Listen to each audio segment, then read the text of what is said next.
El presidente Biden dijo que se enfrentará a los abusos de China, pero al mismo tiempo aseguró que está dispuesto a trabajar con el régimen. Por su parte, un exfuncionario de la administración Trump advirtió al nuevo gobierno sobre no caer en la trampa de las negociaciones. Un trabajador voluntario para el control de la pandemia fue apuñalado hasta la muerte. El incidente se produjo mientras intentaba impedir que un residente saliera de un barrio en cuarentena. En las cifras oficiales de China faltan 400.000 millones de dólares en reservas de divisas. Investigamos a dónde pudo ir a parar ese dinero. Y falla el lanzamiento de un cohete en China. Algunos dicen que podría estar relacionado con una escasez de microchips de alta gama tras una prohibición de Trump. Bienvenidos a China en Foco, mi nombre es Julián Bertone. El presidente Biden esbozó su plan de política exterior estadounidense durante su primera visita al Departamento de Estado el jueves pasado. Biden afirmó que se enfrentará a los retos que plantea China para la seguridad nacional y a sus abusos económicos. También contrarrestará el ataque del régimen chino a los derechos humanos, pero al mismo tiempo dijo que está dispuesto a trabajar con China. But we are ready to work with Beijing when it's in America's interest to do so. We will compete from a position of strength by building back better at home, working with our allies and partners, renewing our role in international institutions, and reclaiming our credibility and moral authority. El enfoque de Biden adopta un tono diferente al del expresidente Donald Trump, que llegó a proponer la idea de desvincularse completamente de China. Un exfuncionario de la Casa Blanca que jugó un papel clave en la construcción de la política de Trump hacia China reveló una táctica clave del Partido Comunista Chino. Esta es en parte responsable del déficit comercial de Estados Unidos. One of the first things I would say is don't fall into a negotiation trap. Así advirtió el ex viceconsejero de Seguridad Nacional Matthew Pottinger a la nueva administración estadounidense el miércoles pasado. El trabajo de Pottinger fue fundamental para dar forma a la política hacia China de Trump. Reveló que Beijing lleva 20 años utilizando la trampa de las negociaciones con Estados Unidos, y el régimen podría utilizar esta trampa de negociaciones con la actual administración. Un alto diplomático de la política exterior de China, Yang Jiechi, indicó que China no tiene intención de cambiar. El lunes, He pronunció un discurso que sirvió para decirle a la administración Biden que jugara con las reglas del PSC. Otro tema que Pottinger sacó a relucir es el de Taiwán. People of Taiwan need to understand how significant and dangerous the situation's getting. And that's no fault of their leadership. That is all about Beijing. There are things that they're going to have to do to prepare for war in order to hopefully deter war. El régimen chino lleva mucho tiempo reclamando a la isla autogobernada como una provincia renegada y viene amenazando repetidamente con reunificarla por la fuerza militar. Apenas unos días después de la toma de posesión de Biden, China envió decenas de aviones militares al espacio aéreo de Taiwán. El ex asesor también habló de un documento informativo que parece indicar que el virus del PSC se originó en el Instituto de Virología de Wuhan. Dicho documento fue emitido por el Departamento de Estado bajo la administración Trump. Pottinger dijo que fue muy cuidadosamente examinado por funcionarios del Departamento de Salud y Servicios Humanos de Estados Unidos, la Dirección de Inteligencia y la Casa Blanca. Hizo sus comentarios durante un panel virtual organizado por la Escuela de Asuntos Internacionales y Públicos de la Universidad Internacional de Florida. Un voluntario para el control de la pandemia en el noreste de China fue apuñalado hasta la muerte el miércoles pasado. Intentaba impedir que un residente saliera de su barrio. El voluntario trabajaba como guardia en un barrio del distrito de Hulan de la ciudad de Harbin, que forma parte de la provincia de Heilongjiang. La provincia del noreste es una de las regiones más afectadas por el último resurgimiento del virus del PSC en China. Según la policía local, el voluntario fue apuñalado varias veces tras negarse a dejar que un residente abandonara el barrio bajo las normas de cuarentena. En Harbin, muchos barrios están actualmente bajo estrictas órdenes de cierre. El barrio Kangle, donde ocurrió el incidente, es uno de los más restringidos. Lleva más de 2 semanas cerrado y se considera una zona de alto riesgo de infección. Los residentes están obligados a permanecer en sus casas en todo momento y ni siquiera se les permite salir a hacer ejercicios. El medio asociado de NTD, The Epoch Times, pudo contactar con varios residentes de la comunidad para obtener más detalles. Uno de ellos explicó que el hombre que atacó al voluntario quería salir a comprar remedios, pero lo detuvieron en la entrada de la comunidad. El hombre añadió que dar un breve paseo por el patio no debería ser un problema, siempre que la gente sea capaz de mantener un distanciamiento seguro. El incidente del apuñalamiento se convirtió rápidamente en el tema más buscado en Weibo, una plataforma de redes sociales china similar a Twitter. Muchos internautas chinos dejaron comentarios condenando el ataque, pero algunos también dijeron que podían entender los factores que lo provocaron. Uno de ellos escribió, y cito, "Las autoridades locales son muy estrictas con el cierre, y algunos voluntarios son groseros y no tienen la menor simpatía", y añadía que esperaba la ocurrencia de más incidentes similares. Las infecciones confirmadas por el virus están aumentando en la provincia del noreste de China, Heilongjiang. Actualmente 5 condados y pueblos fueron designados como zonas de alto riesgo en Harbin, la capital de la provincia. Un video publicado en internet desde el distrito de Hulan en Harbin llama la atención sobre algunas medidas extremas adoptadas para la prevención del virus. No solo se sellaron las entradas de muchos edificios, sino que se instalaron altas vallas perimetrales. Es el mismo distrito en el que un trabajador voluntario fue apuñalado hasta la muerte por un residente después de que el guardia le impidiera salir del barrio. Los vecinos nos contaron que no saben cuánto tiempo más podrán soportar la situación. Yu, residente de Hulan, explicó que su zona se considera de bajo riesgo, lo que significa que las autoridades no han informado de ningún caso del virus. A pesar de ello, está cerrada desde mediados de enero. Señaló que no tiene idea de lo que realmente está ocurriendo. También detalló las normas establecidas en su barrio. Solo una persona por hogar puede salir a la calle, solo una vez cada 2 días y durante no más de 2 horas. Contó que no sabe cuándo se relajarán las medidas de cuarentena. Otra ciudadana de Harbin, la señora Chou, también vive en una zona de bajo riesgo. A pesar de que no informaron de ningún caso, su vecindario también está soportando estrictas órdenes de encierro, y los precios de los productos esenciales, como los alimentos, se dispararon. Indicó que la gente empieza a preguntarse si las autoridades están encubriendo los casos. Otro ciudadano de Harbin, el señor Yu, nos dijo que cerraron su empresa después de que uno de sus colegas visitara una zona de alto riesgo. Ahora trabaja desde casa. Contó que el 80% de las empresas privadas de la ciudad se vieron obligadas a cerrar. Un cohete construido por la empresa aeroespacial china iSpace falló poco después de su despegue la semana pasada. El cohete Hipérbola 1 despegó del centro de lanzamiento de satélites de Sichuan, en el noreste de China. La prensa china no detalló la razón del fracaso del lanzamiento. Fue el tercer intento de lanzamiento de un cohete por parte de China este año. Los 2 primeros tuvieron éxito. El año pasado al menos 4 intentos fracasaron, mientras que uno se retrasó por problemas técnicos. Aumentan las sospechas de que la prohibición estadounidense sobre la tecnología afectó a la industria de la exploración espacial de China.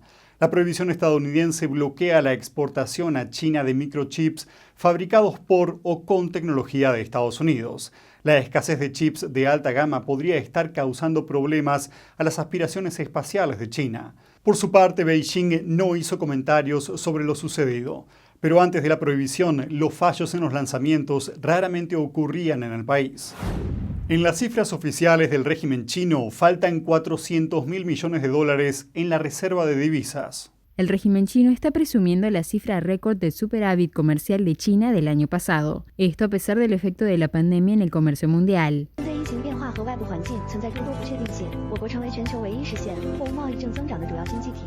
El superávit comercial significa que China exportó más bienes de los que importó, y se supone que ello dio lugar a un enorme salto de $500.000 millones en las reservas de las divisas de la nación. Pero esta feliz situación no se produjo. Los datos del Banco Central de China muestran que las reservas de divisas solo aumentaron en algo más de $100.000 millones. Esto despertó debates en Internet. ¿A dónde fueron a parar los $400.000 millones faltantes? China tiene la mayor reserva de divisas del mundo, pero esto no significa que puedan estar tranquilos. Para Beijing es fundamental mantener una cierta cantidad de las reservas. Esto se debe a que el país depende de ellas para importar bienes esenciales como cereales, gasolina y semiconductores. China ejerce un férreo control sobre las divisas. Los exportadores suelen vender las divisas que ganan en los bancos comerciales de China, y luego los bancos comerciales venden la mayor parte de ese dinero al Banco Central. El Banco Central de China entonces compra esos dólares en el mercado interbancario a los prestamistas chinos, convirtiéndolos en reservas del Banco Central, y a cambio vende yuanes a los bancos,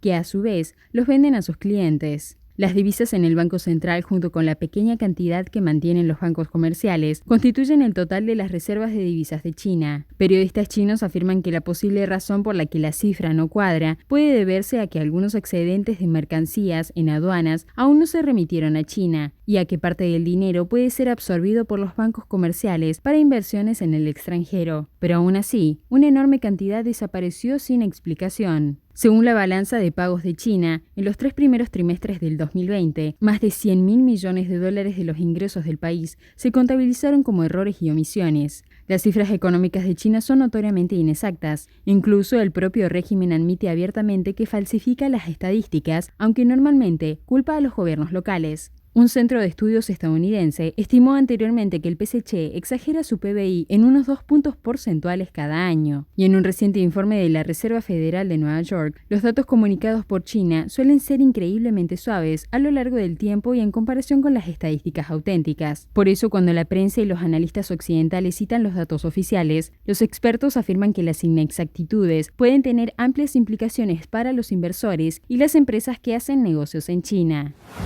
Un informe reciente ofrece nuevos datos sobre los esfuerzos de China por reprimir las creencias religiosas.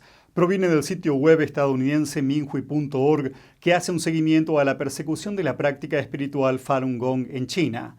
El informe dice que las autoridades del régimen comunista condenaron a prisión a casi 2 centenares de practicantes de Falun Gong en enero, todo porque se negaron a abandonar sus creencias.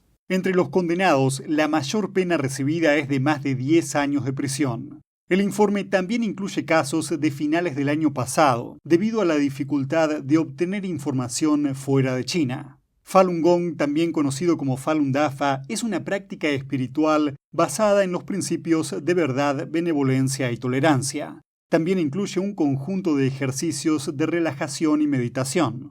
La práctica alcanzó una gran popularidad en China en los años 90, después de que se hiciera pública en el año 1992. Por entonces, más de 70 millones de personas la practicaban en China, pero el régimen comunista inició una persecución nacional contra ella en 1999. A partir de entonces, millones de personas fueron detenidas y cientos de miles sufrieron torturas. Estas cifras son estimaciones del Centro de Información de Falun Dafa. Más de 30 de las personas condenadas en enero de este año son mayores de edad. Una de ellas tiene 80 años y fue condenada a más de 8 años de prisión. Otras 2 tienen más de 60 años y fueron condenadas a 9 años cada una. No está claro si cumplirán la condena fuera de la cárcel en arresto domiciliario. Hong Kong está presentando nuevas directrices curriculares para las escuelas. Se establecieron planes de estudio para enseñar a los alumnos a partir de los 6 años sobre la colusión con fuerzas extranjeras y la subversión. Es parte de lo que llaman Plan de Estudios de Seguridad Nacional. El año pasado, Beijing impuso una ley de seguridad nacional sobre Hong Kong. Su objetivo es ajustar al centro financiero mundial al sistema autoritario de China. Los críticos de la ley dicen que invade el sistema democrático de la ciudad y suprime la libertad. Pero las directrices de la Oficina de Educación de Hong Kong muestran que los planes de Beijing van más allá de la represión a la disidencia. Su objetivo es el control total de Hong Kong bajo el Partido Comunista. Las directrices dicen, y cito, «La seguridad nacional es de gran importancia. Los profesores no deben tratarla como si fuera un tema controvertido para debatir de manera habitual». Algunos ciudadanos de Hong Kong expresaron su preocupación.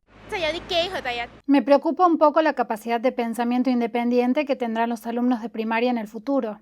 Otro ciudadano alabó las antiguas directrices educativas de la ciudad, diciendo que enseñaban a los alumnos a pensar de forma independiente y desde más de una perspectiva. Al parecer, China está obligando a los hongkoneses con doble nacionalidad a elegir una de ellas. El Departamento de Asuntos Globales de Canadá afirma que un ciudadano con doble nacionalidad está siendo obligado a elegir entre Canadá y Hong Kong. La persona está actualmente detenida en Hong Kong. Si se declara canadiense podría costarle la residencia en Hong Kong, mientras que ponerse del lado de China significa que ya no recibirá ayuda del gobierno canadiense. Cherry Wong es la directora del grupo de defensa Alianza Canadá-Hong Kong. Declaró a la prensa canadiense que la decisión del Partido Comunista Chino de denegar la doble nacionalidad es una táctica utilizada para reprimir la disidencia. La cuestión de la doble nacionalidad saltó recientemente a la luz después de que el Reino Unido anunciara sus planes de acoger a miles de hongkoneses que huyen de la ley de seguridad nacional impuesta por Beijing sobre Hong Kong. Canadá está facilitando a los hongkoneses la obtención de la residencia permanente. El gobierno canadiense dice que se debe a la preocupación por la nueva ley de seguridad nacional de Hong Kong. En un documento de prensa, el ministro de Inmigración canadiense anunció que los hongkoneses con un título universitario canadiense podrán solicitar visados de trabajo a partir de hoy. El visado tendrá una validez de 3 años y cuando finalice quienes lo tengan podrán solicitar la residencia permanente. Los hongkoneses que se enfrentan a la persecución pero no tienen un título universitario canadiense también pueden solicitar la residencia en el marco del programa de refugiados de Canadá. El ministro de Inmigración añadió que Canadá seguirá estando, y cito, hombro a hombro con el pueblo de Hong Kong a la luz de la Ley de Seguridad Nacional. 2 víctimas de confesiones forzadas en China dicen sentirse aliviadas después de que el regulador británico Ofcom revocara la licencia de emisión a CGTN, una televisora controlada por el PSC. Peter Humphrey celebró la decisión del regulador Ofcom de prohibir la emisora estatal china CGTN.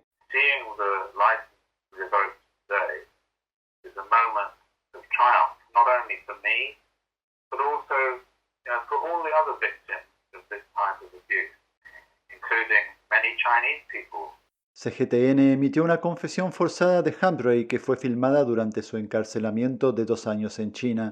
Humphrey afirma que fue drogado, atado a una silla y metido en una jaula cuando un policía lo interrogó. Añadió que CGTN, que transmite en inglés, tergiversó completamente la situación en el reportaje. Humphrey contó que su hijo, que tenía 18 años en ese momento, quedó traumatizado por lo que vio.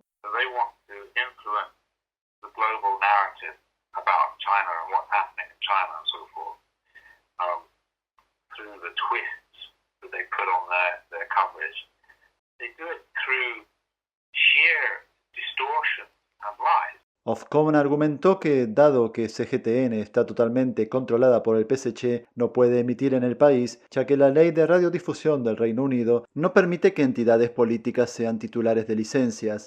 CGTN, cuya sede europea está en Londres, calificó la decisión de Ofcom de manipulada por organizaciones de extrema derecha y fuerzas anti-China. Ofcom's decision on revoking the license of CGTN is historically significant.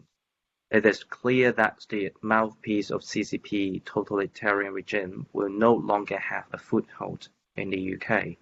Chen fue secuestrado en 2019 con el objetivo de sacar la información sobre las protestas de Hong Kong. Asegura que lo torturaron y lo obligaron a confesar que había solicitado prostitución. Chen dice que ver su confesión forzada en CGTN le causó una gran angustia. Humphrey espera que Ofcom imponga más sanciones a CGTN por sus denuncias y las de Chen.